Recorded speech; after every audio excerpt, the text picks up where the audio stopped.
So I definitely would say I agree with you on a lot of things, but I guess just to kind of make it Fun. something, well, not necessarily. Well, so I'm a guy. I'm a plumber. I work the trade. What can we do to help push the country in the direction that we want to see it? What can you do? We got to have bigger families, and we got to get to work.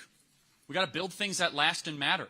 So one of the things is we got to have more conservative businesses that are owned by us, that share our values, so that we're cancel-proof. That's a real thing, regardless of what you think the future of the country looks like. We got to start our own businesses. Now, that doesn't excuse us from what I believe holding these current businesses accountable, like Disney, right? And so it's inexcusable what Disney has become. It's unbelievable. And what really frustrates me about Disney, just as a small detour, is that they made billions being the safe haven for families for years, and then they turn around and they use that against. It's just so sick and so wrong.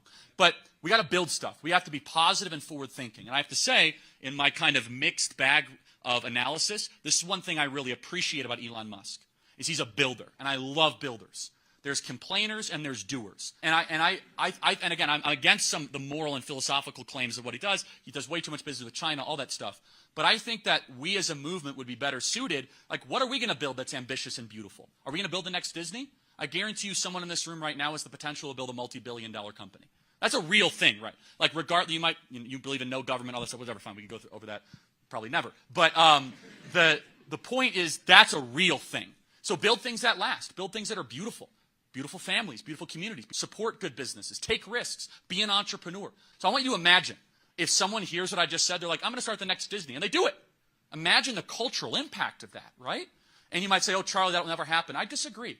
I think the spirit of the American entrepreneur hasn't even started taking risks. It's like, no, I'm going to go start something big, bold, ambitious, and beautiful. And we're starting to see more and more people start to do that. Like, we're going to start our own Starbucks. I see some people pointing themselves. Good, I believe in you. You can do it, totally.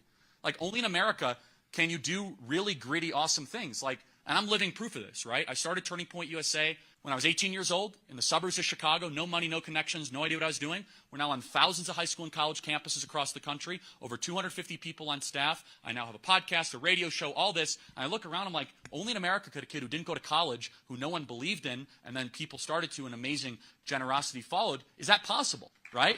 And so for you, it's like, you're a plumber, right? Then go start go start the next TaskRabbit. I'm not kidding. Like, you could do that.